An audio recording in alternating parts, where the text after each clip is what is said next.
Good morning, good afternoon, everybody. This is Emily Gilpin. I am the Managing Director of National Observer's First Nations Forward Series. I'm here this morning and afternoon my time with my friend and mentor and sister, Jaskwaan Bedard. I'm thrilled that she's joined us here all the way from Haida Gwaii. I'm here in Brazil, and she's joining us from Haida Gwaii, I think. Is that right, Jaskwaan? Sangaitla, good morning. Good morning, Waniska. Can you please introduce yourself for everyone who's tuning in today? Jaskwaan Hanu di Kiang. My name is Jaskwaan Kungwanet Hansen, and I also have the name of Kungwanet. These are my two Haida names, and my English name is Amanda Bedard. And I'm really grateful to join you this morning and have this opportunity to speak about my passion, which is the Haida language, and how I've been using the Haida language as a tool to get through this time. Interesting. Okay, Jaskwaan, I have a bunch of questions lined up for you and a couple surprises. So I'm just so happy that you're here to join us. Just for some background information, can you tell us, I ended the Instagram live because there was feedback. So we're here on Facebook and then we'll share this around later. But okay, can you tell us when you first started learning your Haida language and what inspired you to really learn your language? Yeah, so I grew up actually in Prince Rupert, which is on the mainland, just across the water here from Haida Gwaii. And my Haida family was here in Haida Gwaii. So I didn't have the Haida language surrounding me, except for the terms of endearment I grew up with from my father, who's Haida. Quiance is my father's name, Ken Bedard. And my uncles, and of course all the time with my nanalung, my Haida nannies, I was aware of the Haida language, and it actually brought me back to being with my nanalung, my nannies, whenever I heard it or thought about it.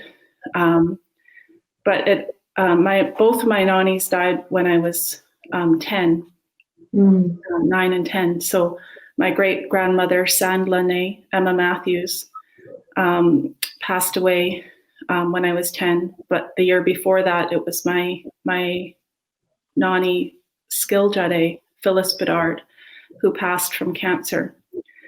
And they both have a really significant role in who I am today, who I strive to be as a Haida woman. And of course, combined with that is my mother, Kathy Bedard. Her name is Kunajet, her Haida name. She was adopted before she married my dad, who was an educator and a very strong woman. So these combined influences really kind of led me to where I am today in terms of learning and teaching the Haida language. But I didn't start learning until I was 25 years old and pregnant with my first child, Hannah, and with this idea to raise her in the language. So her father and I made many efforts to find out ways we could learn our language, and it wasn't easy. And I think many Indigenous people across, our what's now Canada and the United States as well, maybe the world, have experienced this, that it's not easy because the processes of colonization have made it very difficult to learn our language. So I've really committed to spending my life finding ways to learn it, continue to learn it, continue to have my family learn it, and make it accessible to others in community who also want to learn. Now, I'm really cognizant of the fact that those who grew up here in the culture and in the language have a lot more knowledge of it than I do.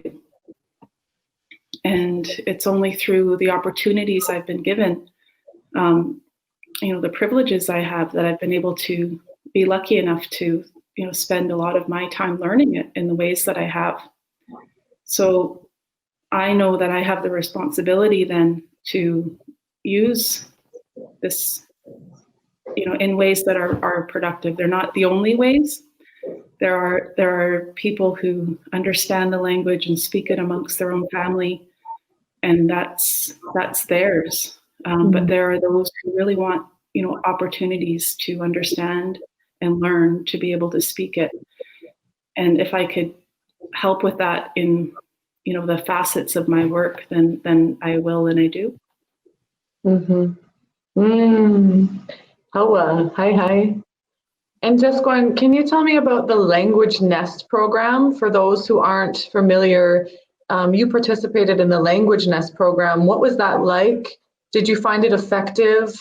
What was that experience like for you? So when we moved back here in 2004, the Language Nest program, as it was just beginning in Old Masset, and it was called Xaad Kil Gwaaygangee, Haida Language Family.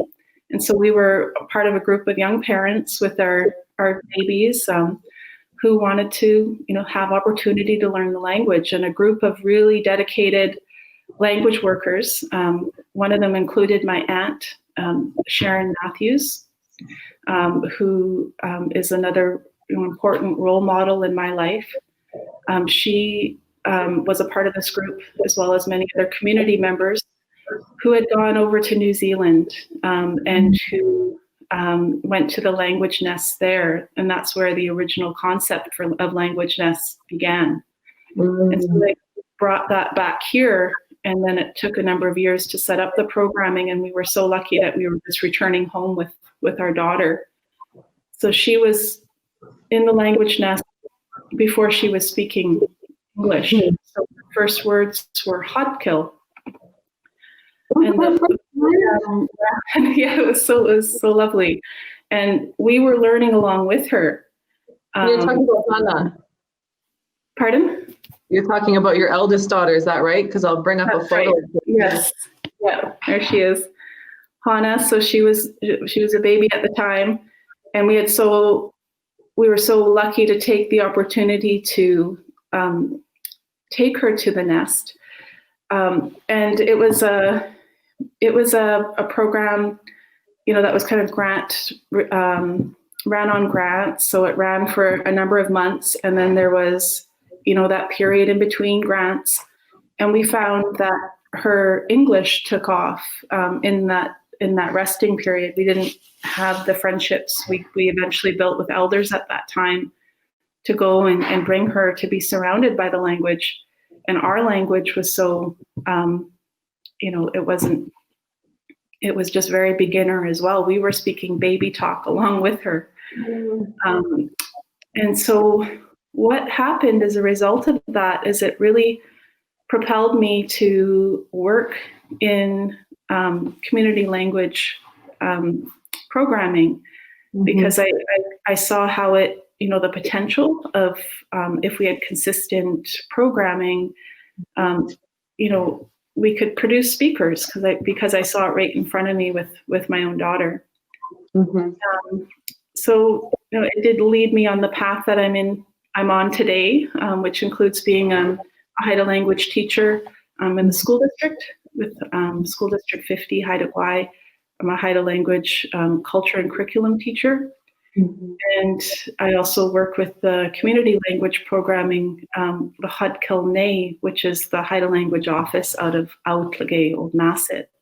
And further to that, I'm getting I'm in my PhD studies for language revitalization and finding successful ways to implement immersion in language situations such as Xaad Kil, our dialect, which has very few first language speakers with us still. There's only a handful.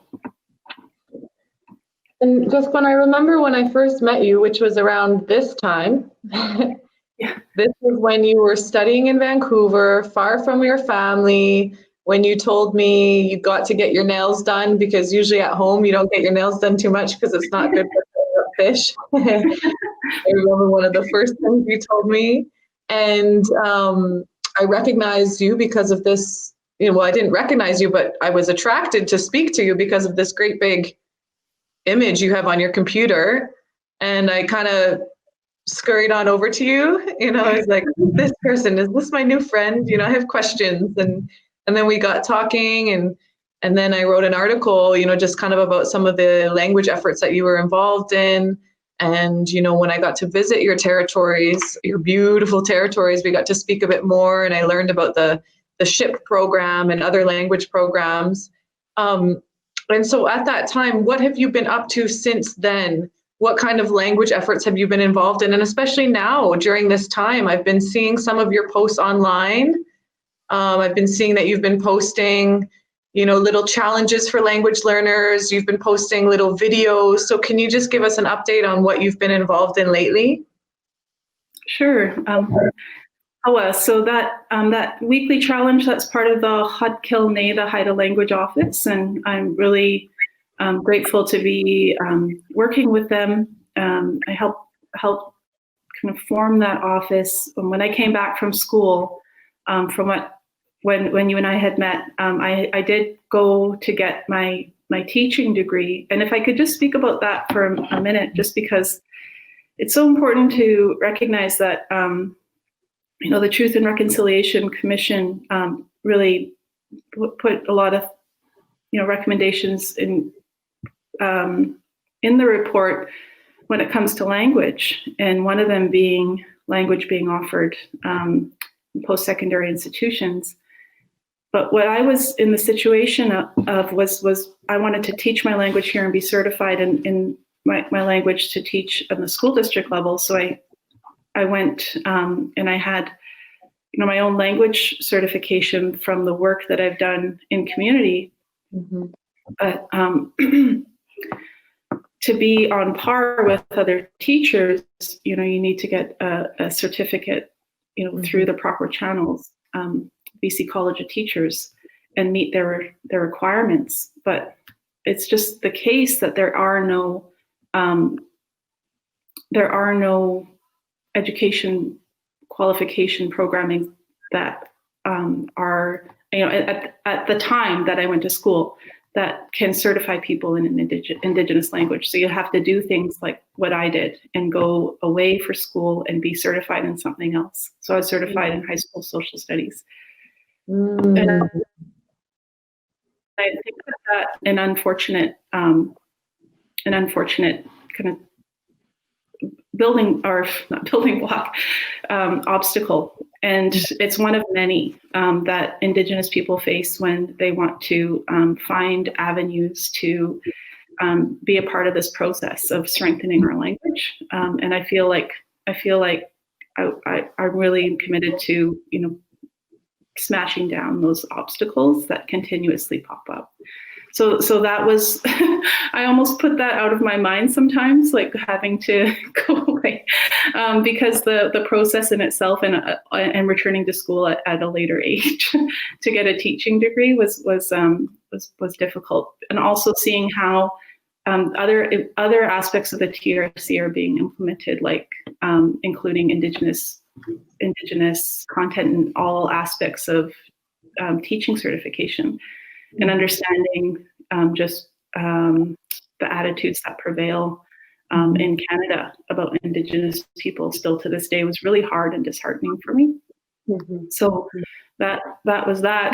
But now I'm back at home, and when I came back, there was just a period of our time here in Aotlagay, or in Old Masset area, where many of our elders had passed, who were really the backbone to a lot of language programming.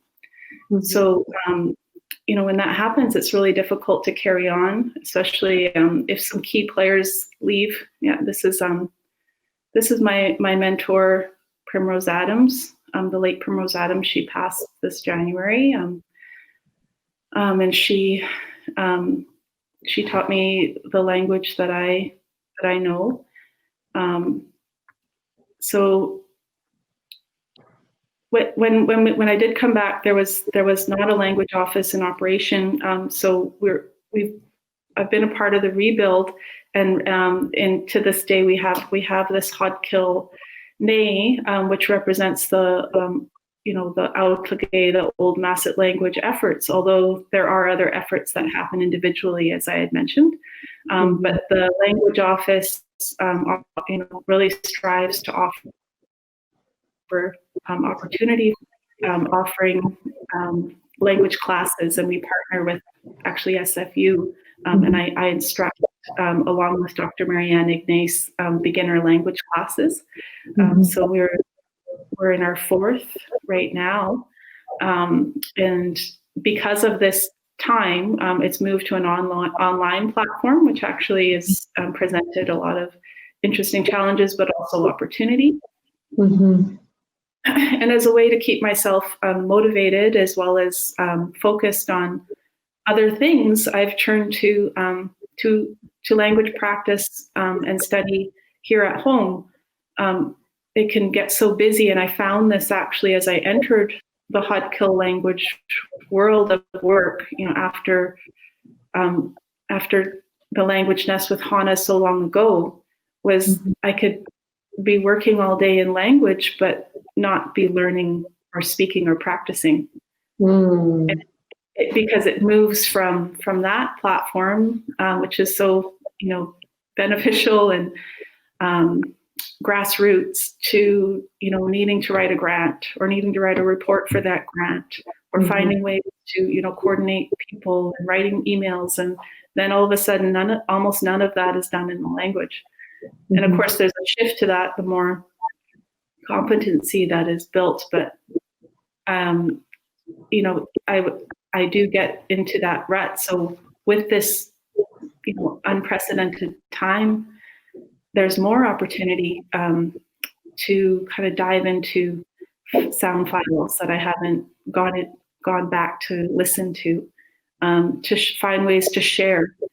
So I've kind of started a series of videos, and it's just my own practice. It's not under a grant or a program. It's just my own practice.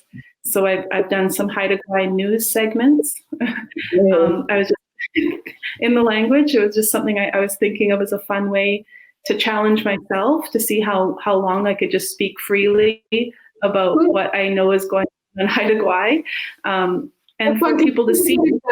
Can you give us an example of what that would be like? Well, I always start with singay la aji Haida Gwaaygangee gyashlingay ejin ayat singay la uslam ayat kuigay kwangum. I just say, like, good morning. Here's the Haida Gwaii news. The weather's nice today. It's very cloudy, and I always start with the weather report, and then with some other sort of piece of information, like if the roads are icy or if there's a new moon. just things that I've observed and that come into my mind in the language from what I've learned. And I feel like one thing, in the learning process is so many people learn statements or learn certain words, and they learn them by rote because, they hear their elders speak them, repeat it back. But then there can be very few situations to use, that by rote sentence. So finding ways myself in my language learning process to just come up with something that I observe, and it's my own language, and I feel like that's like this victory that I want to pass on with to other people, to build those blocks where what they see they can express in our Xaad Kil. Jaskwaan, do you find it difficult even speaking about the impact, your experience of learning your language in English?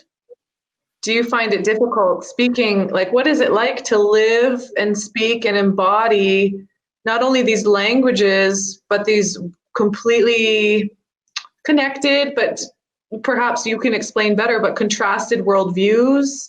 What is that like to hold that within oneself? Well, I've been reflecting on this quite a bit, and especially leading up to this conversation, just because the processes of learning the language has had me dismantle a lot of ways of learning that I was entrenched in. I'm here in my PhD, finishing my first year of my PhD studies. So that means, but I mean, I've been through the system. I've won that. You have scars.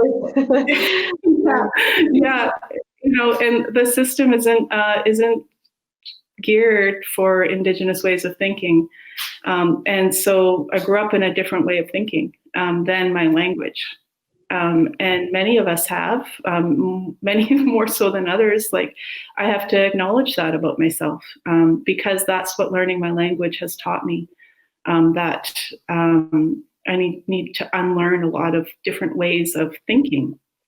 So when I do turn to my language, it's just what it is, more so than, living in English is a burden. It's like turning to my language, and that process can be really painful for me, and maybe for others, but because it means dismantling a really comfortable, almost dare say lazy way of thinking in terms of English, and make it so you have to be way more observant in Xaad Kil. You have to be way more thoughtful, and then never mind the process of the translation, or it's a clunky process right now, until I become fluent, like truly fluent. Mm-hmm. So for me, turning to it's comforting, because it reminds me of my teachers, who I miss dearly. Nani Bibsy, Primrose Adams, who you had up earlier, as well as Stephen, and my old Nani, even, as I mentioned before. These people remind me of something that, there's an absolute that the elders represent, an absolute of our values, our knowledge, who we are and who we come from. And being around them and learning from them just brings us closer to a truth that's really difficult to find in, education institutions, for example. I've found a lot of my journey, especially lately, in places like universities and whatnot, is not so much ways I can learn, but it's ways I could teach other people who were there. And, so to kind of bend their systems and change the way that they're doing things to stop the perpetuation of, oppression or, a subjugation or injustice of our people. So, that's where that kind of ways of thinking. Mm-hmm. But then going back to thinking of, for example, the teachings of those elders, one of the basic teachings of prayer and asking for help from our ancestors and from those that came before us, like that comforting teaching, especially during this time, has really brought a lot of comfort.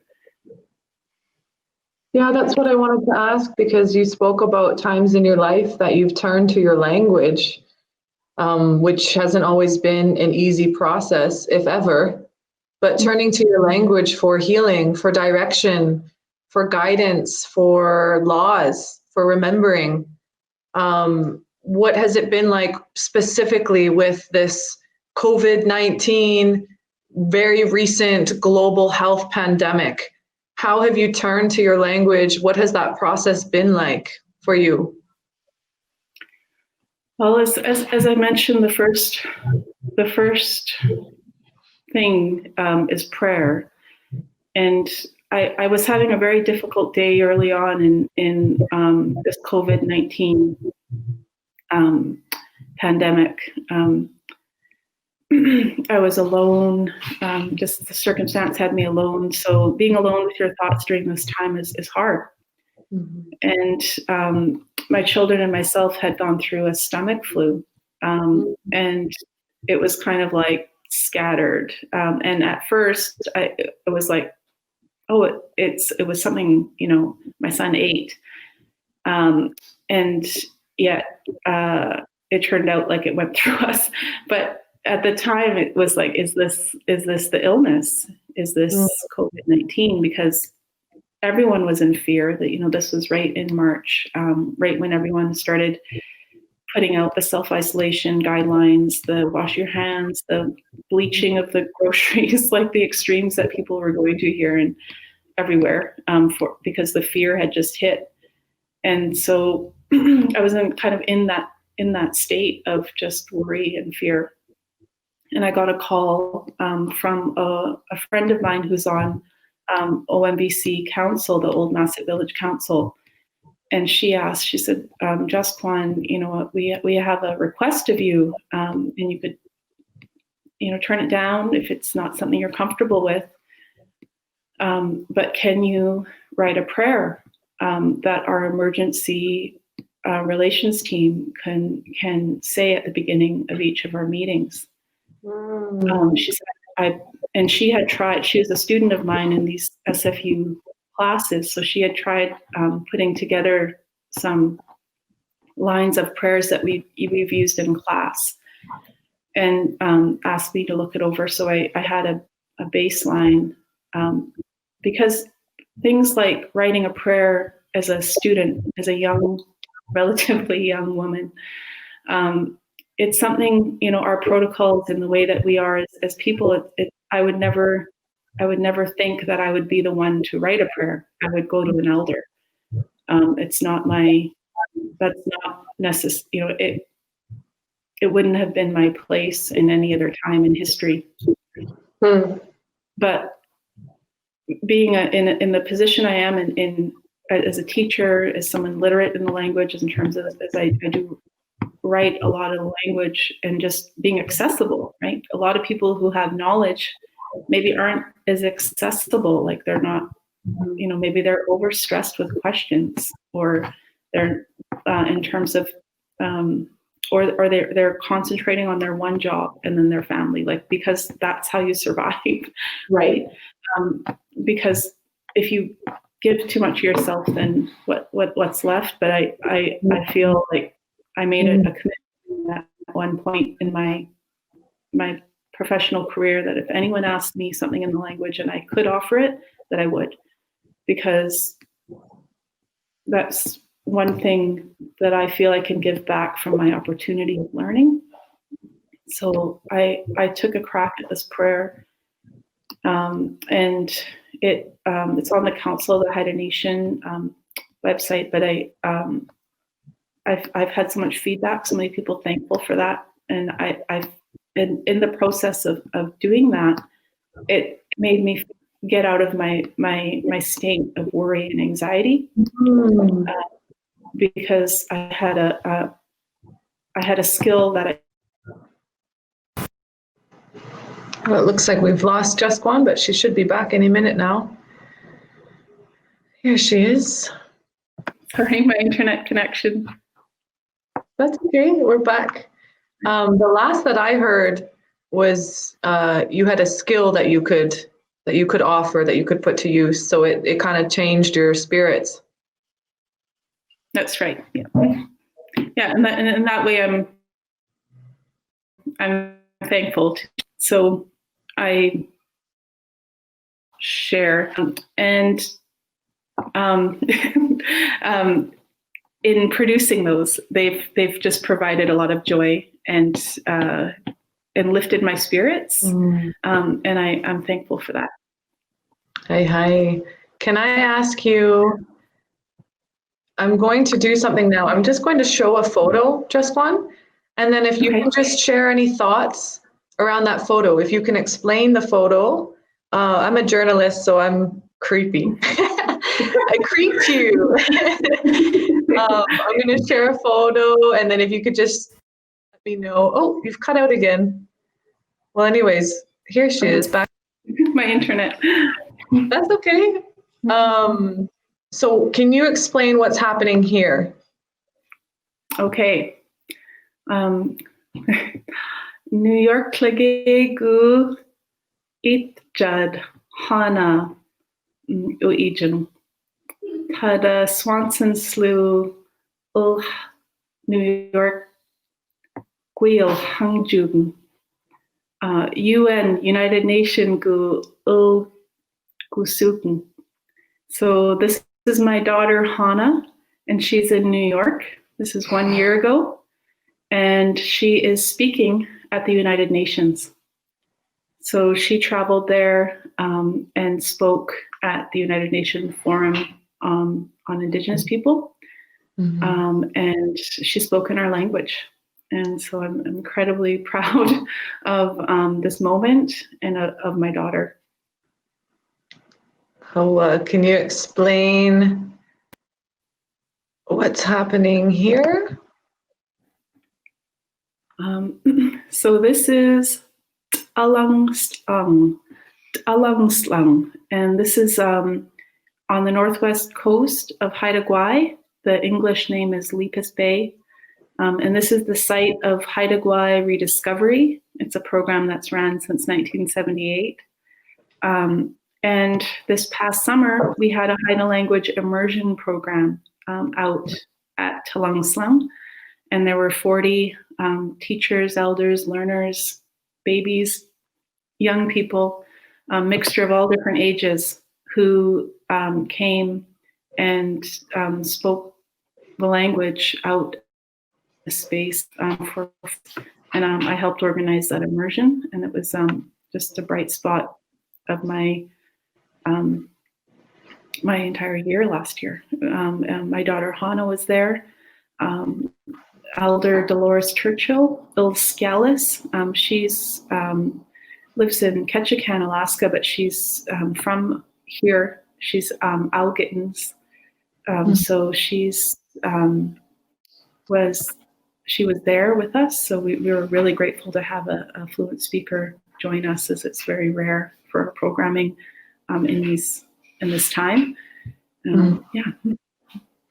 Hawa, thank you. What about, and this is one of my favorite things about you.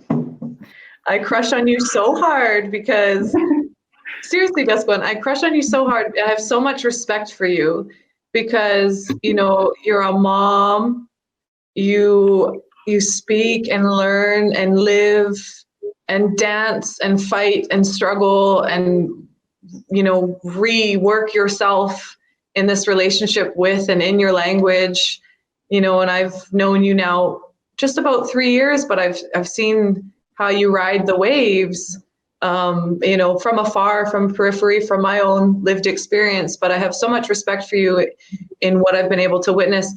But then on top of that, you're a badass swimmer. I don't know if you know this, but this is always, I remember when you first told me, I was like, I'm sorry, wait, what? So you don't have the high tech, maybe equipment and resources and training that some other folks do. Can you tell me about how you've practiced swimming, trained swimming? Where do you do this? And then what's happening in this photo here? Okay, yeah, this is unexpected. But more so than language, I could speak to my accomplishments of swimming, because there's no cultural about this reality. But I grew up as a competitive swimmer over in Prince Rupert, and that was a major part of my upbringing. I competed from 8 years old to 19, actually, to 19 years old. My highest achievement was, gold in the AAA provincials here in BC when I was 13, and, a lot of different medals in provincials, both AAA and AA. I went to Western Canadian Championships and youth nationals. So I got up high level of competition, and it was just completely, shaped me as a young person, because I was in I was training for 11 hours a week, if not more.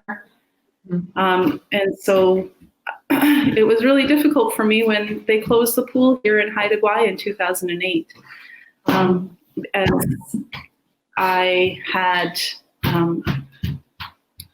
just turned to that outlet for so much of my life. And so I had no pool to train in, 12 years. But about 5 years ago, not about, but maybe more than that, actually. It must have been longer than, what year was it? It was about... What time are we in? What's happening in the world? It was, 7 years ago or so. I went through a really difficult time here, and it was right after my son was born. And I felt really alone and felt like the language work that I was doing wasn't good enough. Like there's a lot of the barriers I was meeting, and it felt like I was failing in everything I turned to. So it was quite the difficult time. And I was trying to remember, and I was digging deep, kind of what makes me feel successful. And I realized I was like, like just the most basic thing that I could do. I remembered how successful I felt as a swimmer. So I looked it up, and I found that there was a master's competition and masters in swimming is 20 and older. Not that I'm not master's age, but at that time, just so everybody knows. Let me just contextualize here. I was not in that age group, however, but I did go to I kind of set my sights to it, and it was in Vancouver, and I thought to myself how no matter what over the years, since the pool had closed, if I was in the city and decided to go to a pool, I would get in and I would feel like I had the same skill level that I had before, if I was in good shape. And so I decided to try and get into that good shape and see if I could compete. And it turned out that I was able to compete and placed on the top of my age group. So it kind of propelled me along to continue. And each year I just picked a major competition to go into. And this is actually 2018. I went to Calgary, and I ended up winning a bronze in that race. And that was... Look at these guys to the left checking you out here, Jaskwaan. Look at this little posse here. Yeah. They're ready to see what's up. And what does this represent? This is Haida Gwaii. This is the ocean. Sige uijam, tangwang uijam. This is the beautiful ocean of Haida Gwaii, and I so thankful for living here and being able to visit the ocean every day if I can get out. And also I find healing dips in the ocean very important, not only to like my mental health, but my spiritual health and physical health. We have a question here from Trevor Mack. The question says, hey, Jaskwaan, can you explain some of the basic differences between English and Haida when it comes to relational words and how that can affect the speaker's perception of the world? Relational words, like maybe like how things relate to one another. Well, I found with Xaad Kil, with the stage of learning that I'm at, I found that the thing about it is you cannot be you can't be unclear or unspecific in the language, because the language demands that you are very specific and very clear. So it makes you think more about every single thing that you're trying to say. Where is it that, the thing is that you're talking about? Is it close to you? Is it far away? What is it shaped like? What is its use? So understanding, it's almost like a greater respect that Xaad Kil has for the things in the world. And there we go, in English, words like things, something. It's so often I can recognize now in the phase I am in terms of learning and teaching, the frustrations that I encountered years ago when I would ask elders questions and just really wanting to learn, a basic sentence. So in English, it's so easy to kind of fall to like really ambiguous questions to understand, because we want to apply it to everything, right? We want to know a language phrase that we can apply to, 40 different situations. So because that's how we learn English. That's how we get by as tourists in other countries, right? It's like, oh, well, all I need to know are 10 phrases, then I could go Dos here. cerveza, por favor. Yes, where's the bathroom? Yeah. And this is kind of like an English, way of just having things accessible, including languages, including ways of thinking. And as people who were, a lot of us students, and for example, as young parents in the Language Nest program, we were all raised in a similar education institution here in BC and had our notebooks and our pens. And how do we say, put it on the table? How do we say put it on the table? We'd ask an elder.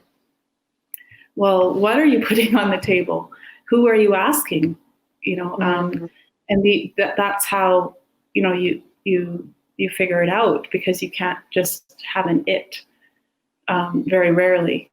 And it also, when I think about, how I approached teaching when I was teaching at the high school, which was my favorite time as a teacher, because it was before I went to get my teaching training. So it was so innocent in terms of the system. And that's what kind of propelled me to get my teaching degree. Is I was asked to fill in for someone, and I ended up getting the fill-in job for 10 months at the high school. And I just approached it thinking, how would I want to learn? And so I just kind of had gloves off, and I the sky's the limit in terms of, it was like, what do you want to teach? Teach it. There was no curriculum to follow at that time. And I had been a part of the curriculum writing. I could speak to that later, but so I teach how to address family members as one of the first lessons. Like, how do we speak about ourselves in sentences or in communication, and how do we address other people? So that being one of the first lessons, and then understanding relationships in the Xaad Kil worldview. Understanding that, for example, our maternal aunt also we address as mother. Understanding that our maternal cousins we addressed as brothers and sisters. And why? Because in our clan system, our maternal aunties would act as mothers. Our maternal cousins would act as brothers and sisters. And that was when we would all live together in a different way than we live now. We would have the longhouse that we would reside in, and these people would be our siblings. It wouldn't be a nuclear family. So opening up conversations like that, with these lessons, and having understanding of our family in a different way once we learn how to address them properly. So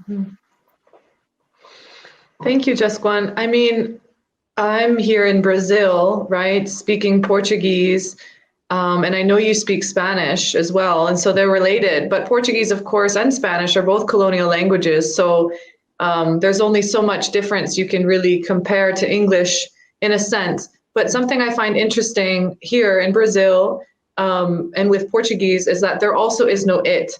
So when you speak about other than humans, like, whatever that may be, whether it's a glass of water or a tree or a bird, it's always Eli or Ella, like it's like him or her.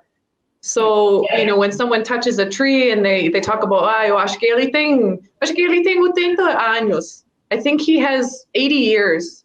And I'm just all around this Eli, Ella, and there's a certain, different sense of relationality as well to non-humans.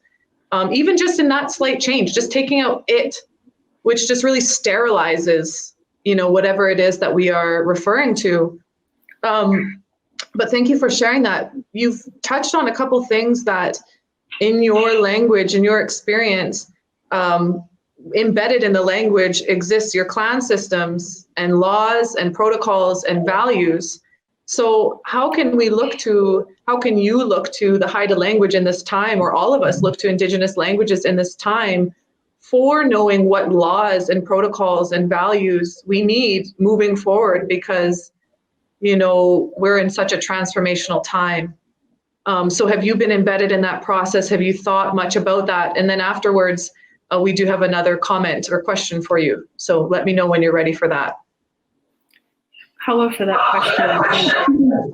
I have put thought into that.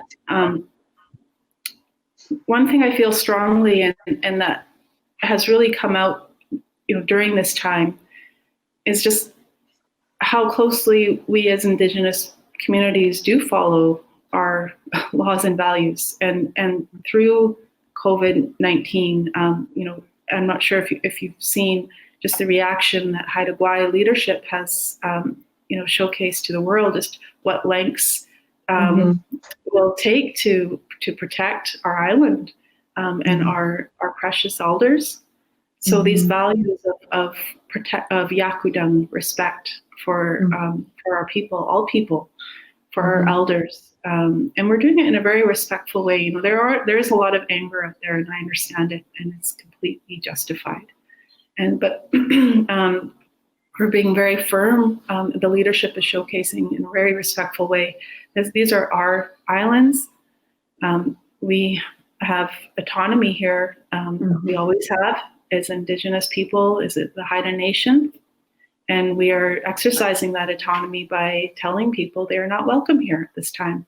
Visitors are not welcome here at this time because we need to protect that which is most precious to us, and that is our elders.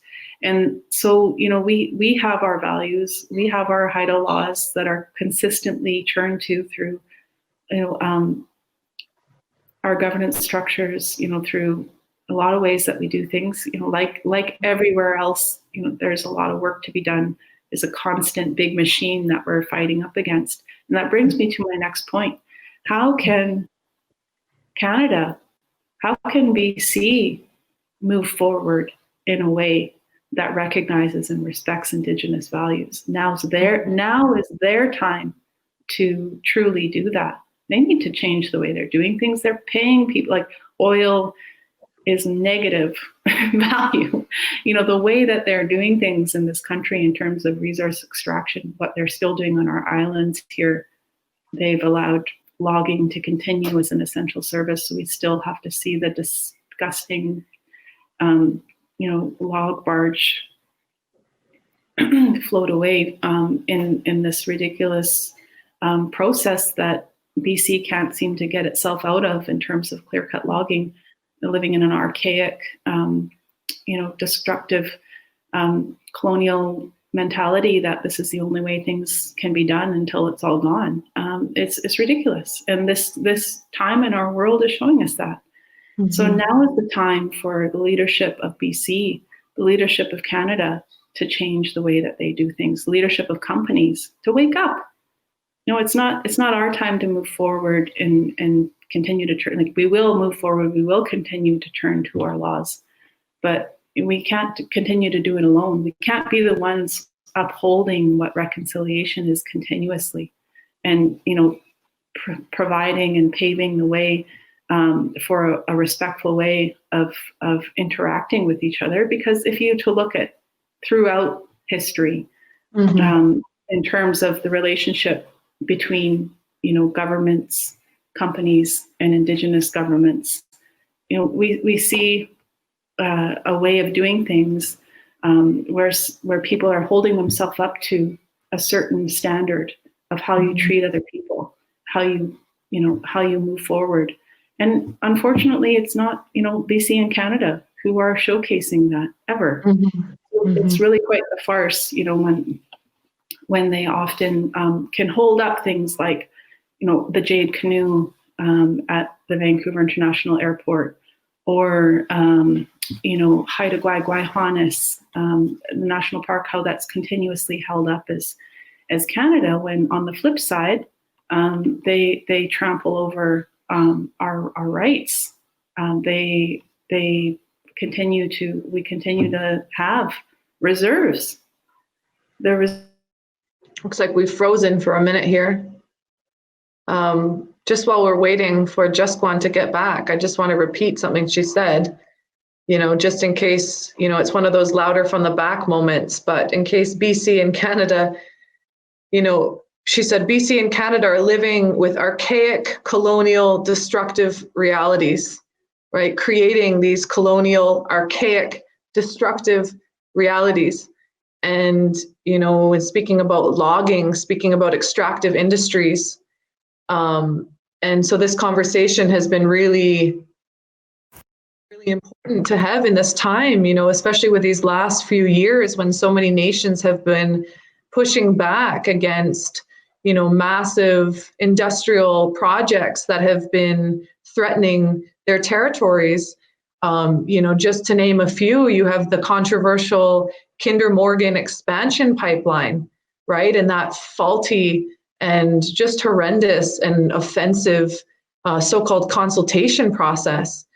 And you have, the Coastal GasLink project and how controversial that has been for the Wet'suwet'en Nation, when all of hereditary leadership have stood together and, said, hey, we have our governing system recognized in the highest level of Canadian courts, and we don't consent to this project.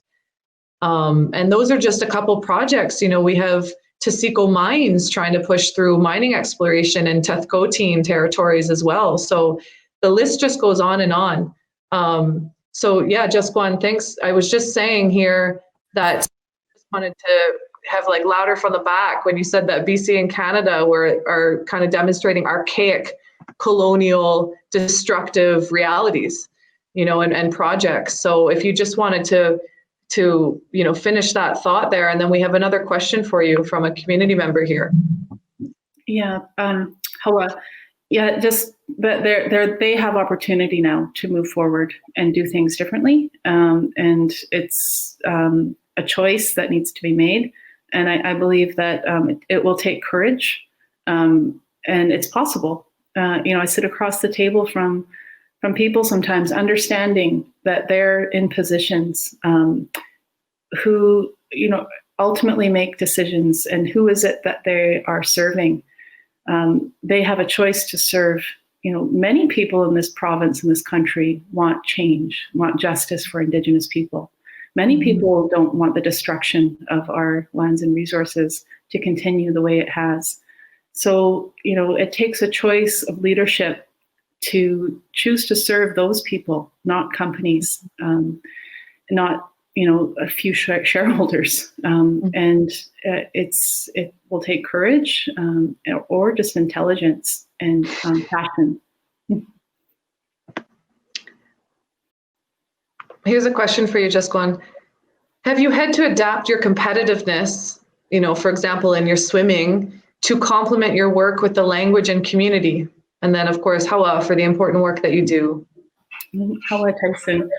I think one thing, more so than competitiveness, is stick-to-it-withness that a sport like swimming kind of cultivated. Swimming isn't a very, fancy sport. You're back and forth in a pool, sometimes for hours at a time. And as a very young person, that takes a lot of mental hardiness, because it's difficult. And again, if you're a long distance swimmer or middle distance swimmer, you're you're challenging yourself in any sport. But the alone time, the time with your thoughts in swimming is quite significant. So finding, having that sort of mental, I guess, stamina has helped with my language learning, because it can be a lonely process, learning process, and also it can be difficult to meet the same challenges. Like the language itself sometimes isn't what presents the most difficulty. It's the barriers. It's the after effects of colonization and the damages that sometimes continue to surface. And getting through those continuously presents a big challenge. And I found that swimming has helped with that. Hi. Jaskwaan, I have a little comment here. It looks like, so we have a crush on you too. I would crush on you too, which is like the conditional tense. So would, if, what. And the language is beautiful. So it looks like folks want to hear a little bit more of the Haida language. They're sick and tired of this prison English language. Oh, look who it is. Before we go any further, look what I have here. Can you explain what's happening in this lovely photo that you posted recently? So this is some early ninja training by my son Ouija. So this is, I think these were some test kerchiefs from the Skadans potlatch that Ouija's Chinai, his paternal grandfather, Gujau, was being inaugurated as chief Gadanst and of the Skadans clan, and that's the kerchief that they give up. And then so that was him wearing them as pants. A lot of people wear them as headbands, but that was him as a younger man. Great, Jaskwaan. We were asking for some language, though. Sorry. Yeah. What would you like to hear? Yes, please. Whatever you feel like sharing. I don't know if you want to share a song or a prayer, or song is prayer and your language is prayer is song, but whatever you feel like sharing. I would love to share a song, and that would be really a beautiful thing, especially with Ouija, who just came into the screen. I'd like to share his song. So I'm going to grab my rattle. It's just right here. Great.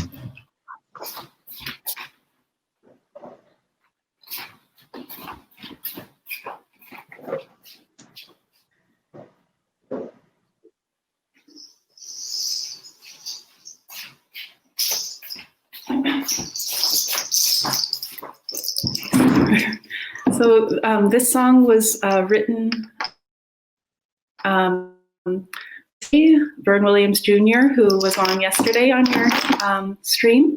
And when I was pregnant with Ouija, we knew that after he was born, he would need to have some surgeries.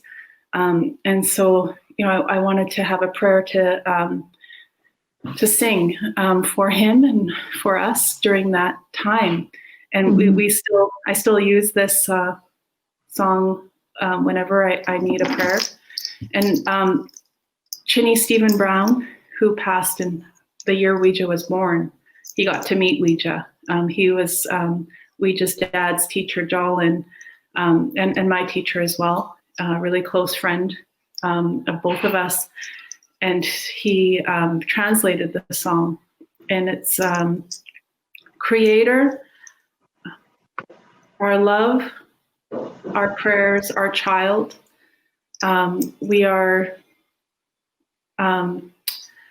thankful for this life.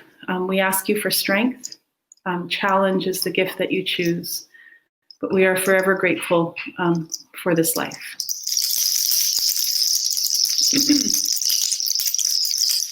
Sawana koya diaga, Sangam Gusue Iskananga Hutu Sityaha Ija Nang It Lagaras Asu Dagwik Talangi Nanga Kenanangin Gudang Sasanu Dangya Ija Hainang Itgat Istang Sanu Talang Kila Higa Huya Huya Ha Ha Ha Hey Huya Ha Salana Koya Diaga Sangam Gusue Iskananga Hutu Sityaha Ija Nang it lagaras Ashu Dagwik Talangi Nanga Kenanangin Gudang Sasanu Dangya Ija Kila Gila Huya Ha Ha Ha Hey Huya Ha Salana Koya Diaga Sangam Gusue Iskananga Hutu Sityaha Ija Nang It Lagaras Asu Dagwik Talangi Nanga Kenanangin Gudang Sasanu Dangya Ija Hainang Itgat Istang Sanu Talang Kila Higa Huya Huya Ha Ha Ha Hey Huya Ha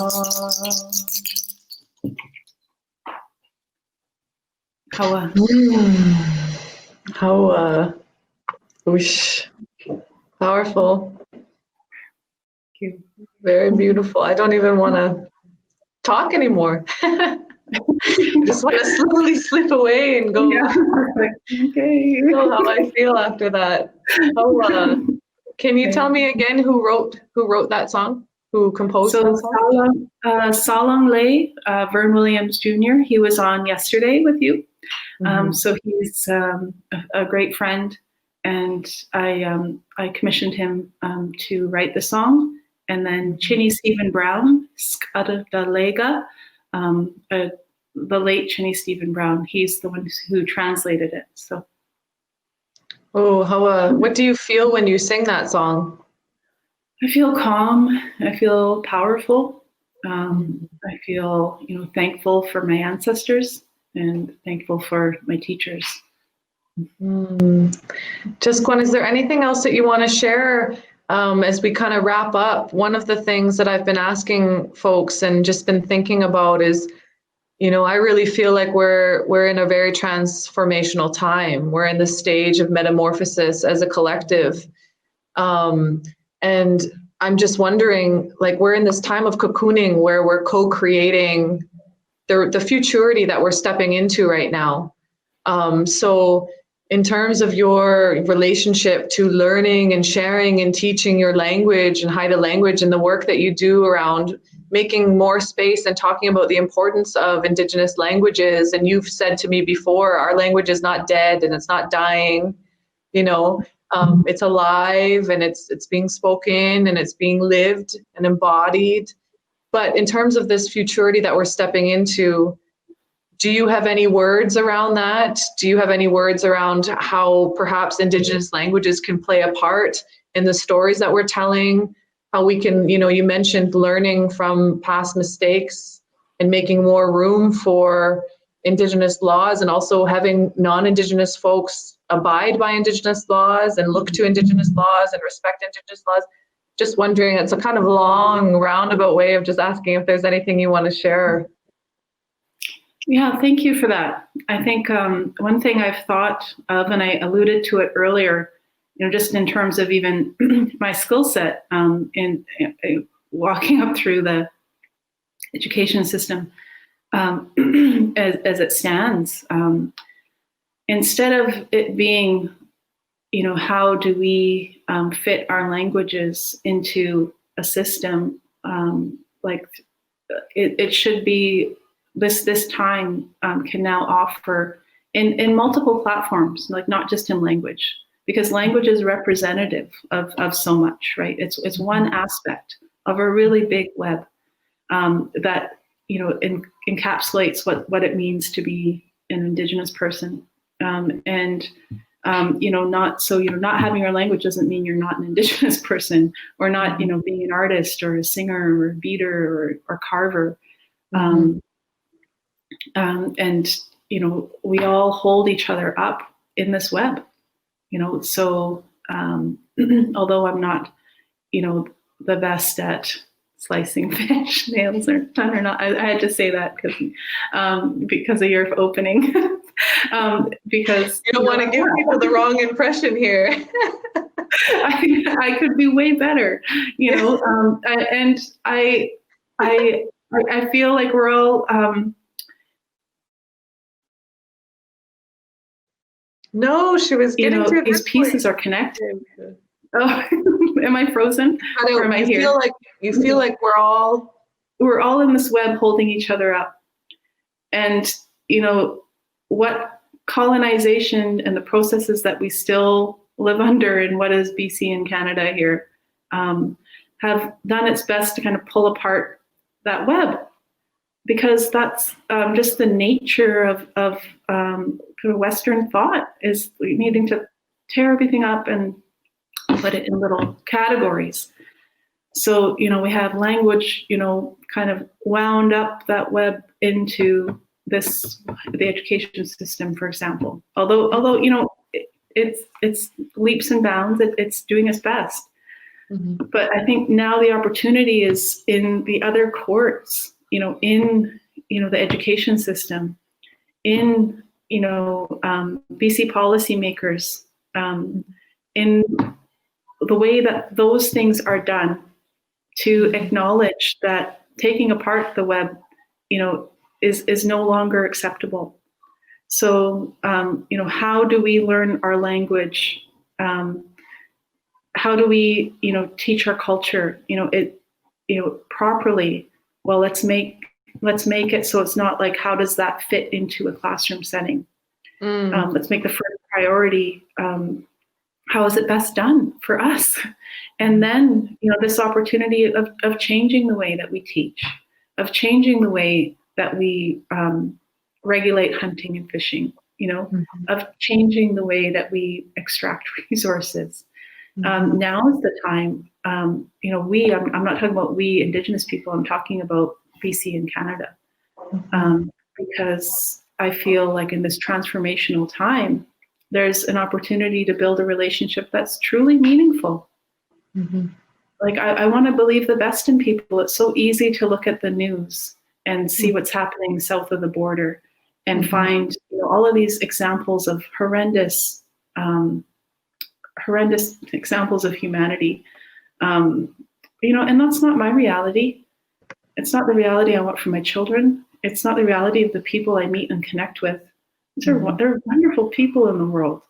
Like, let's make those people the ones whose voices we hear, the ones whose experiences we turn to, the ones that we're affected by. And, we all have that opportunity now. We all have that opportunity to be that person. I'm not, it's not a bad thing to be optimistic about human nature.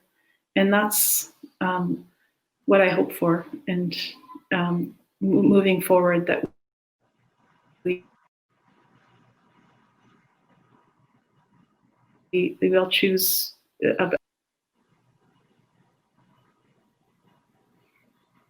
Hello, Jaskwaan. Thank you for sharing that.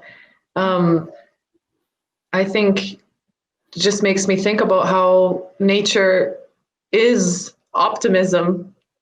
It's life that bursts through concrete. It's life that is born after life. Nature in herself and the laws that come from nature, and so many ancient traditions and societies and so many laws that come from nature, so-called laws of nature, are like Joe was talking about yesterday, abundant, abundability, life.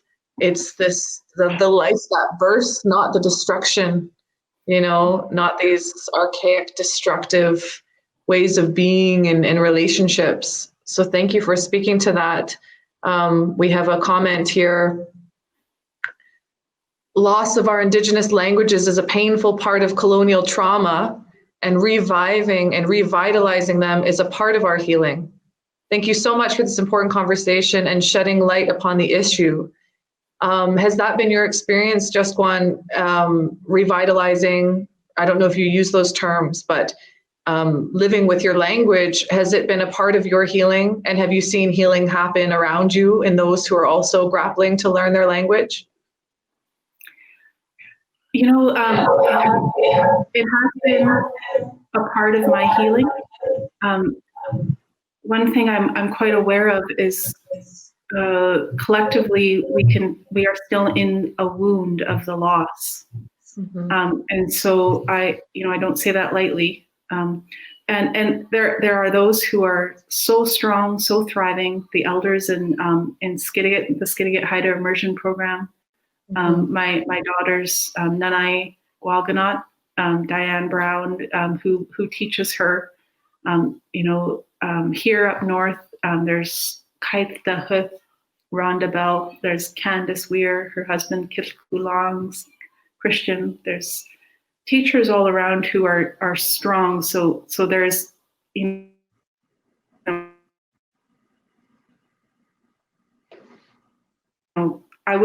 the idea of here anymore, but it is here. It has continued to be here all through time. Although there are so many first language speakers, the loss of our opportunity to, seamlessly or even marginally difficultly learn it is gone. So to naturally learn it in the way that we were meant to, that's the biggest loss. And to recognize even myself, it was quite the struggle to speak the language after my mentor passed just in January. I found a heaviness in my chest that that just sat there like I was going to cry when I tried to say even the simplest term. And I, as a learner and speaker and teacher, I try and say as much Haida as I can through the day to my kids, to myself. And so recognizing how much language I speak, in that mourning process, because I was continuously feeling hurt. I had to really sit with that. And although it's only April now, I didn't want to speed up a natural mourning process, but it made me understand how a generation, they call them silent speakers, but I prefer to call them helpful speakers, those that understand the language but don't speak it because of the trauma that they went through residential schools, those who were surrounded with the language but were never taught to speak it because their parents and grandparents and aunties and uncles didn't want them to be abused in the school system, and they wanted them to have the tools to succeed in our life. And what they were seeing was that speaking our language was a detriment, as children would be beaten or worse. So a generation of our people can understand the language, but having that experience, losing my mentor, who I love so very much, and understanding the pain of trying to speak the language after that loss, gave me an insight to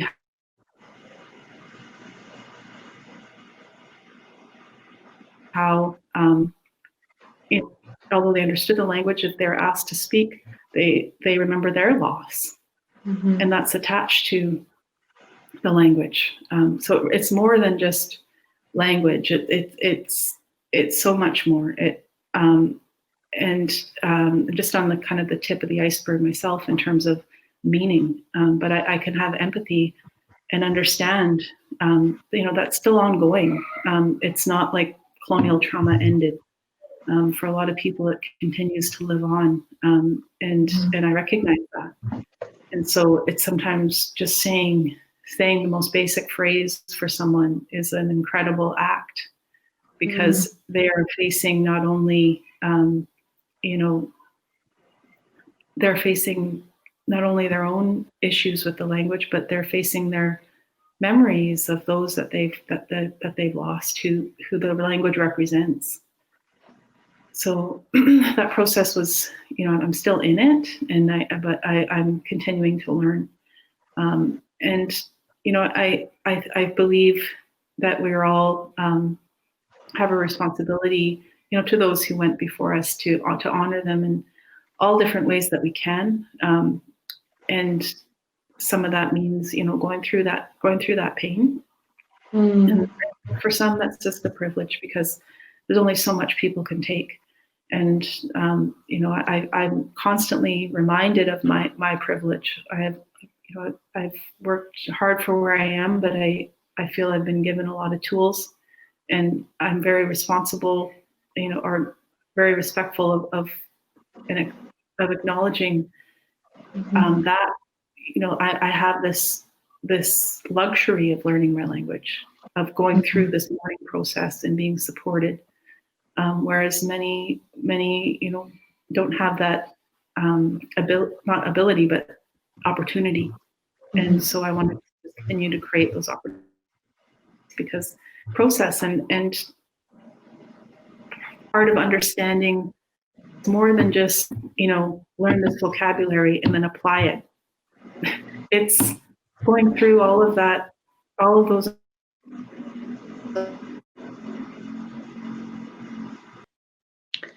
Well, when Jaskwaan gets back, we have a heavy question for her. Epistemology, the philosophy of knowledge with language as the means of interpreting and communicating ideas and utilizing a language not one's own to construct knowledge. What's being lost along the way? Interpreting, communicating, using a language not one's to construct knowledge. Well, we'll have to wait for Jaskwaan to answer that question. Looks like she'll probably just log back in right now. My internet.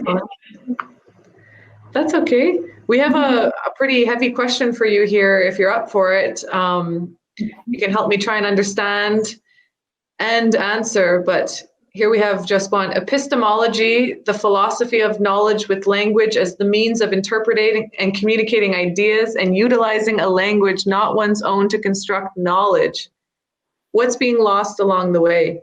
So it sounds like this person is kind of contextualizing that language, is a means of interpreting and communicating ideas. This is the definition of language that this person is, putting forward.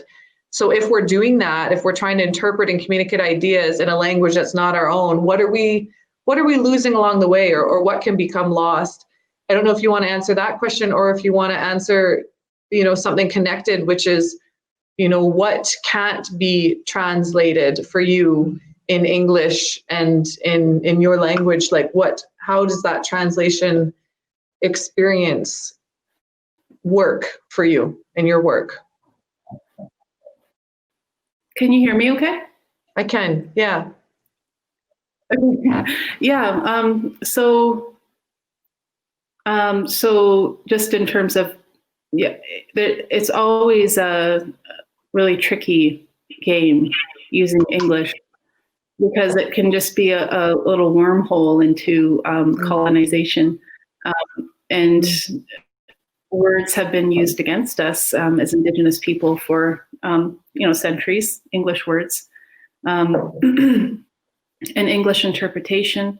So here we are, using those same words and in same interpretation, talking about our worldview and our languages. It could be insulting, and I could kind of read between the lines here in terms of, there's a disrespect by kind of embracing or terminology, embracing thought processes that are based in English and applying it to our language. And I see that frustration over the years amongst elders. And the premise of even me here speaking to the language in the way that I am. with, this kind of air of authority that years of being in education institutions kind of afford me to speak about the language in this way, where, there are things that can be said in Xaad Kil, my language, that can, encapsulate the beauty of, something that I'm trying to convey much better than English. I acknowledge that, and also it really does provide a picture in our minds, and that's what I'm so grateful for. And I realize I'm only understanding it. There are people who are born in the language or who are raised so thoroughly in the culture. This is something they don't need to say, to tell other people, because they know it and they experience it, and it's beautiful. And why would they need to tell other people? It is the reality of our English upbringings and our English mindsets, just like who wants to just share things in a certain way by distilling it into paragraphs, and then either writing or saying those paragraphs to others so that people get the gist of an experience. Whereas I'm so grateful for coming into understanding, and I realize I'm probably at the toddler stage or young child stage of learning what I would have learned, in the natural way of learning my language, of this beautiful ability of Xaad Kil to create an image in our mind that English doesn't have. And I know that because I speak English, I speak Spanish, but Xaad Kil provides a beautiful portal into this imagery that can be, so complex and layered. And I'm grateful for just coming into that understanding. Wow. Beautiful. Hoa. Hi. Hey. Do you want to share any other, Jaskwaan, any other words or phrases that you've come across that maybe you, in your experience of learning and teaching and speaking Xaad Kil, where you've decided, what, I'm not going to use that in English anymore. Like that no longer, it's just become so clear that doesn't exist in my worldview, that I'm not going to use that terminology, or where you've had an experience where that contrast has just been really stark, really apparent for you? Yeah. There's a few that are just so simple and basic that it kind of makes you just, for example, good morning all the time. But as we say it in Xaad Kil, it really translates to like not only the what, how, so we would say singai la or singai los, but that literally would be a statement like the morning is good. But what if it's stormy out? Or what if there's just been a death? Or what if you're going through a global pandemic? Would you really, in our language, come up and say, good morning, great, good. No, that's a very English way of that's just how you front in English. It doesn't matter if the weather's nice or if you've just had a horrible situation, you greet someone as if everything's fine. But that's not true, right? That's not necessarily true and I can find that out in Xaad Kil through my learning. These general statements that people really cling to in English in terms of communication, really kind of they don't mesh with Xaad Kil. So coming to that understanding, like even hello, there's no word for hello. There's no word for you're welcome. So these things that those are always the things that people want to learn first, right? How do you say hello in your language? Or, and that all has to be very contextual. Who is it that you're greeting? How are you? Like, how is the greeting going? Like, what is it? What's the purpose of it? you wouldn't just ask someone you just met in the grocery store, how are you? How are you, right?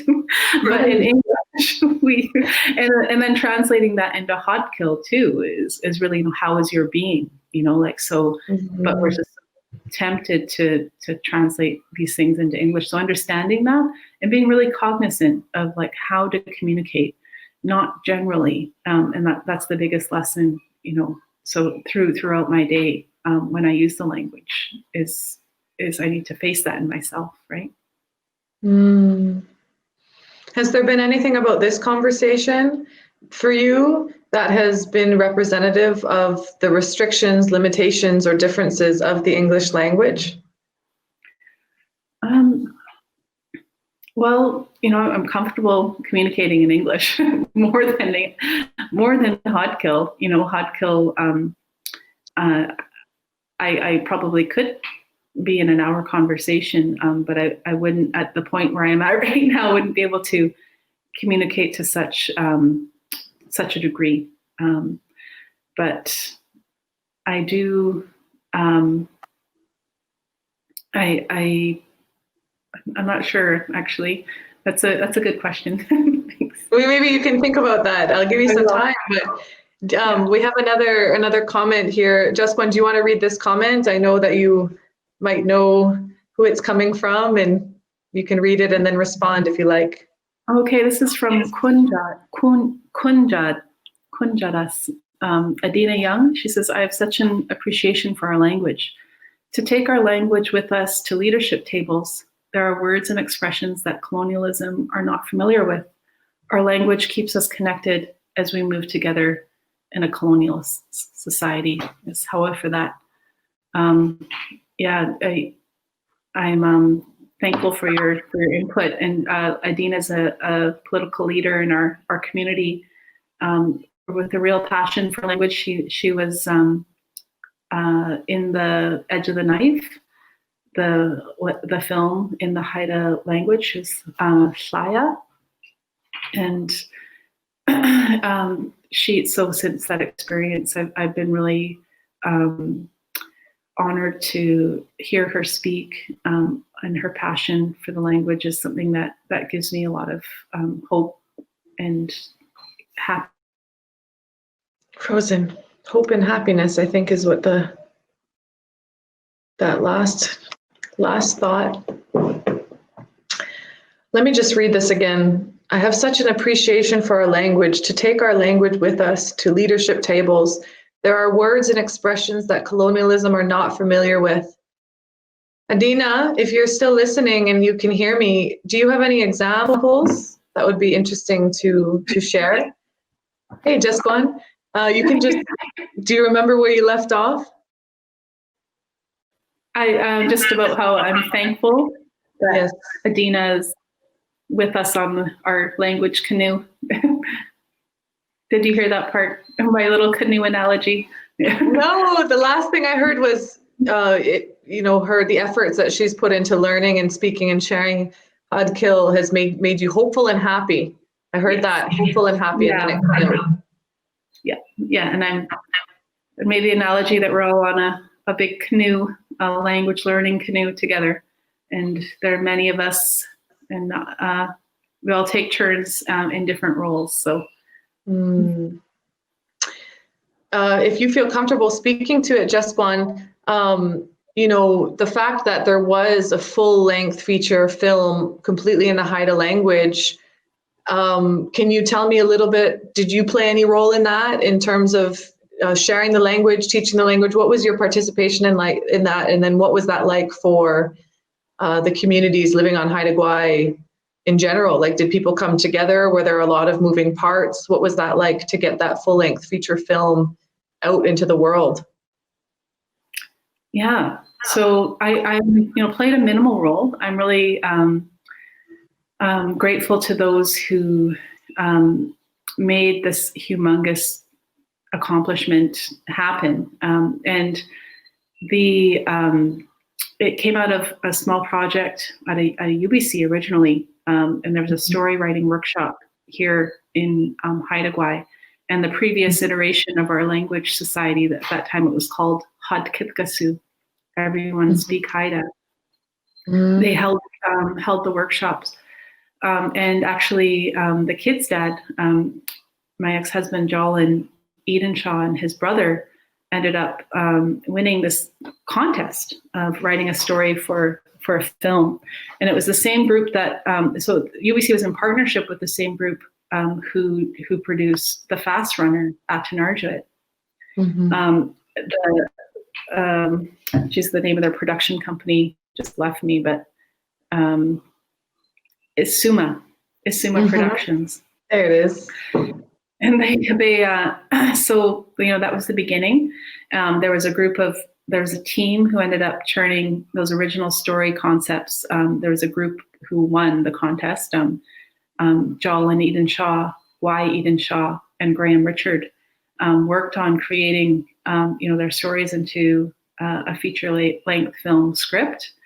And from there, the project blossomed, with Isuma's partnership and Helen Haig Brown, who's a film producer who's married to John Brent Bennett, a Haida man here. So she and Gwai produced the film, or directed the film, with this in partnership with Isuma, and had this UBC kind of connections, and then it grew from there with a lot of different moving parts that I wasn't a part of at all. What I was a part of was once the two parts of the film I was a part of. One part was when the script was written. It was written in all three dialects. So Xaad Kil from the north here, which is representative of 6 or more dialects from the past of northern Haida Gwaii. It's come together into what is now Xaad Kil, the old Masset dialect of the Haida language. And then 12 or more dialects in the south have come together into what is now Haida Kil, which is the southern or Skidegate dialect of Haida Kil. And then there's the Alaskan dialect, which is also called Xaad Kil. So there are 3 recognized dialects now. And the script, which was really quite something, the reason why it was presented this way is just because there are so few fluent speakers, and wanting it to be an island-wide project. So combining the strengths from all communities and having it so the premise of the film being a camp where families met from different communities, the 2 families, and so they spoke to each other in each other's dialect. And that's how we've heard from our elders how people spoke before. So we all had family from other dialects, and we all understood each other, but spoke to each other in our own dialects often. And so that's what the film showcased. And so in that way, we brought together all of these different language champions from the different communities.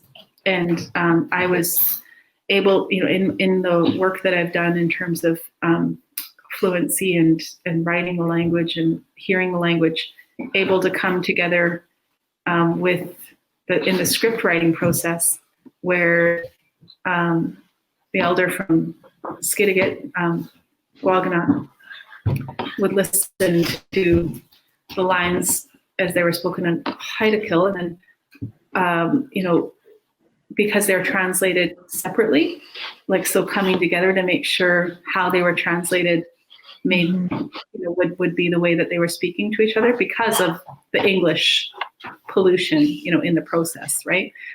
So that was really fun to be a part of that and to come together with those ladies. So Dolores Churchill Ilscalis was representative of the Xaad Kil. And then the second part of being able to help was they had a 2-week language camp out at Haida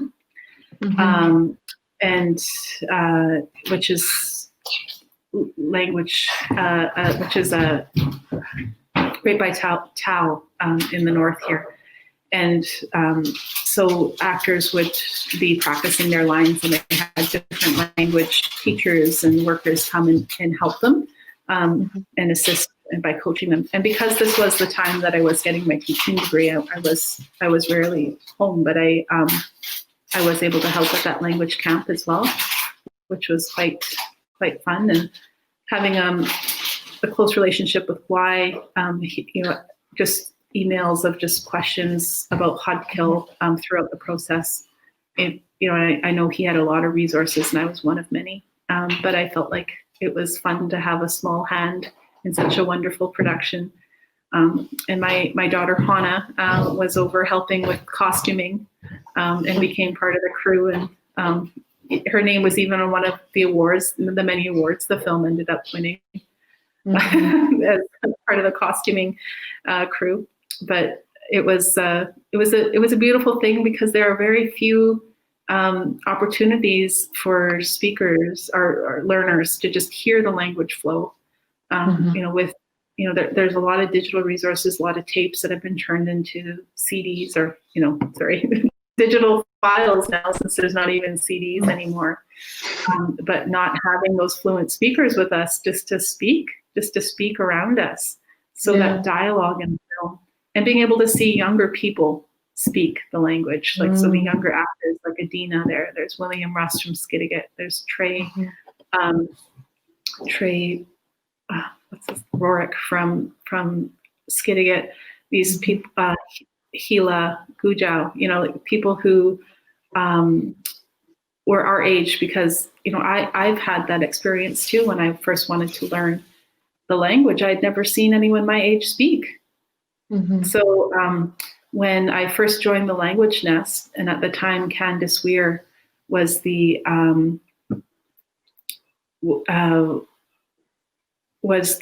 coordinator at the time, and she it was one of my first days there, and she randomly said a sentence to me about something we were doing in the kitchen, and I had never seen anyone speak the language not in rote, or not in repetition after an elder, or not just in a formal speech where we all have that speech of introduction memorized.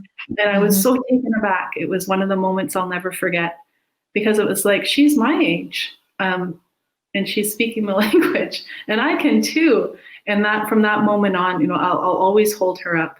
Candice Weir, she's a dedicated language learner and teacher. She's spent double the time I have learning the language, and because of her leadership, and because of what she did with that program is why I'm here today. So. Jaskwaan, let's kind of come around full circle and have a look at this last question, which is asking really for updates. So looks like there's some Xaad Kil involved. So why don't you go ahead and read this question? Okay, so Tau, Hawa Jaskwaan, for your time and dedication to Xaad Kil, and being so gracious sharing your knowledge with us. Could you tell us any new exciting things coming up pertaining to Xaad Kil, Haida language? Dung Ash Kilagun. Thanks me. So Hawa Degwige Tau. So there are some very exciting things coming up.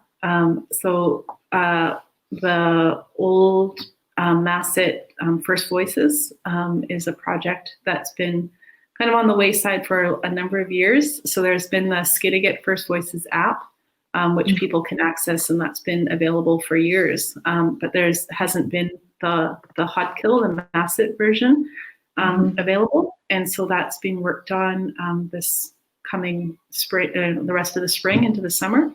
And we're so excited to have that available for Xaad Kil learners. So building our online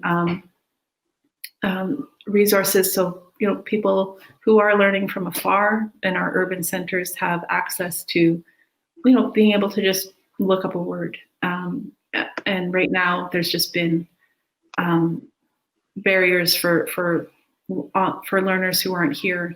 Never mind the barriers we have here as people in Outlagay, in Old Masset Haida Gwai. Those are tenfold for people living elsewhere. So, kind of, we have a lot of different prongs in the fire. We want to have language accessible to people here, but also elsewhere. So this Xaad Kil First Voices app, working with First Peoples Cultural Council, is one of those ways. And because of this situation we're in now with COVID-19, and moving things to like online kind of platforms, and even the way that we meet with each other is changing. So there's actually, as language teachers and learners, we have a whole new capability and ability to reach other people. So finding ways in this next short while to have classes online and accessible to all is another wonderful thing, in the works, as well as these continuous little video clips. So I have a YouTube channel that I just started last week, and I'll continue to build on those lessons. And I'm just a learner. Like I said, that's a volunteer effort.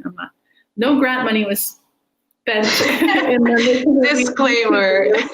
Yeah, but it's just because I do feel blessed from learning from Primrose, and just some lessons and little conversation call-in responses that I could teach. Is that now finally, just to go back to the question, the final part is this Ocean Foods book. That is, I just heard from the printer this morning. They are sending it here to Haida Gwaii. So that was printed, and this has been a dual dialect project that I've taken part with the school district. And so I work closely with SHIP, the Skidegate Haida Immersion Program, and we've made this book all about ocean foods in both dialects. It's really gorgeous. Oh. And I'm going to share the screen. Actually, I'm just going to show you the first page. Can I share a screen? Okay. I think so, right? Do you have a share screen button? I do. Let's try it. Okay, it won't work. But I'll have to just the photo. Are you talking about the photo of the book? Yeah. Okay. Yeah. Yeah, you can try sending it. It could be a little bit of a ways around, but we'll leave people curious anyways. Right. Well, it's a beautiful book in both dialects. It's going to be released hard copy here on the island, but we're looking to a digital release. So this will be another resource, and it's a really exciting initiative of Xaad Kil Gwaaygangee, the school district 50. And I have like my two hats there. I'm making the initiative work with a partnership with SHIP, because there's been an inequity, unfortunately, in terms of resources available on our island, just for our dialect. So SHIP, on the other hand, have produced a lot of resources, physical resources that people can have in their hands. So I really look to partner to them. So the resource that we're putting out are available, are produced in both dialects, and so people don't have to wonder, okay, how would I say this in Xaad Kil? I know how to say it in Haida Kil. So it took a few years of work, because we began first. We have a big poster called the Ocean Foods, or called the Seasonal Round poster, and that was built off a project that was done through Haida Gwaii Marine Planning years ago, where they did a seasonal round in English showing all the different foods that could be done or that could be collected on from our ocean, and they called it the Marine Seasonal Round. And then what we did through SHIP and myself, we translated it into our two dialects and made it available for district use and community use. And then it's so much information in that poster in our language that people who were just learning, had difficulty decoding it. So we turned it into this children's book, and it's illustrated by a woman named Deja Lee Bush. She's a Haida woman from here, beautiful illustrator. And so what it does is it breaks down the language, and it shows, swagan, sockeye, swagan, haugen, I fish for sockeye. And then it shows that in both dialects, and it goes through, all of the aspects of the foods that we get from the ocean. So that's really exciting, because it's going to be in hard copy, and it's also going to be a digital copy release in different forms. That's kind of in the works. And what that would mean too is that because we have the sound files, is that what platforms we release that on, that people can go over in both dialects, like as each page is turned. So I'm really, really excited about that. Wow, amazing. Hands are raised to everyone who's put in good time and energy and effort. Jaskwaan, I could listen to you all day. I want to ask you about motherhood, dreaming, relationships, life, everything. But we kind of have to come to a close here. We're coming on 2 hours. Unless you want to just go 2 hours more, you know me and you, we could talk forever. But I want to leave up this comment. I'm not going to read it because I don't want to mispronounce the Indigenous words that are included, but I'll leave it for folks to read on their own and to read in the comment section.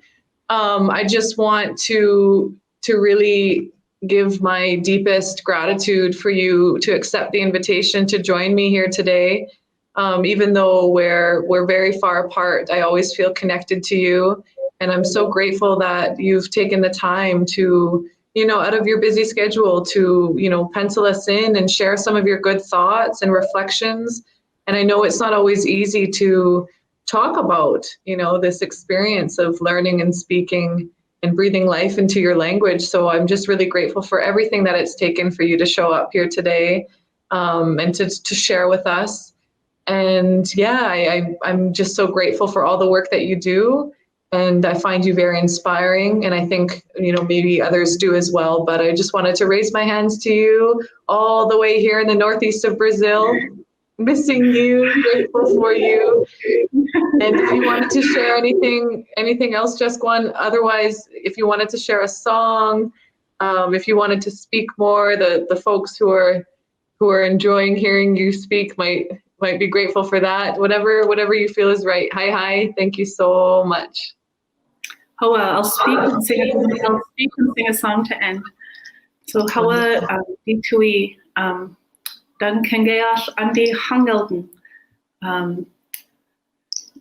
jinga slu ash dang an kengam wagyan ayat di godenge lagun dang ash gusugen ash andi hangelden dalang ash gusugen ash andi hangelden di nan lang ash di ash gusilgen ayat a di kunisi Hansen sing wardlawanu di kunisi skandin nan lang ash. I was saying, I know I cut out there. I just said, I'm really happy to speak to you, my friend. It's been a long time since I've seen you. So I'm really happy to see you. And I'm really happy to talk to all of you today about my language. I'm thinking about my grandmothers today. I'm thinking about my ancestors, and I think about them every day when I do this work. And I want to say, hawa to you, Emily. And I want to shout out to my parents if they're watching. My mom, Kunajit, Dungdi Kwayadam, I love you very much. My father, Kuyans, Dungdi Kwayadam, I love you very much. They're the reason, I am the person I am. A mixture of both of them. My Awa Kathy, she's, not Haida, wasn't born Haida, and she's never claimed to be Haida, but she does have a Haida name, and she honors her name and her clan and her role as our mother. And my father, Ken, and his knowledge is just what propels me forward. It's what's built my knowledge of who I am. So I'd like to just end with this song. And this song is a hummingbird song. And it was gifted back to the Haida from the Kwakwak Nation. Many of our songs were lost. We lost more than 95% of our people in smallpox. So many. We cut out. That was a, stark comment to cut out on. The last thing Jaskwaan said is that we lost 95% of our people in smallpox. And, you know, while we're waiting for Jaskwaan to come back, I just think that that's an important thing to remember. Thanks, Jaskwaan. Should I still sing a song? Absolutely. Okay, here it goes. Okay, I'm going to sing it with my drum. Okay.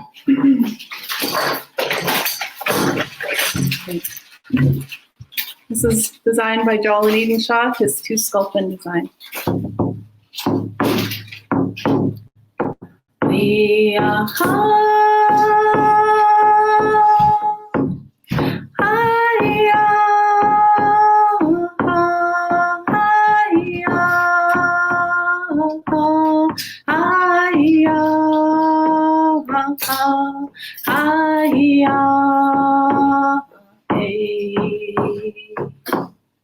we are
I thank all of you.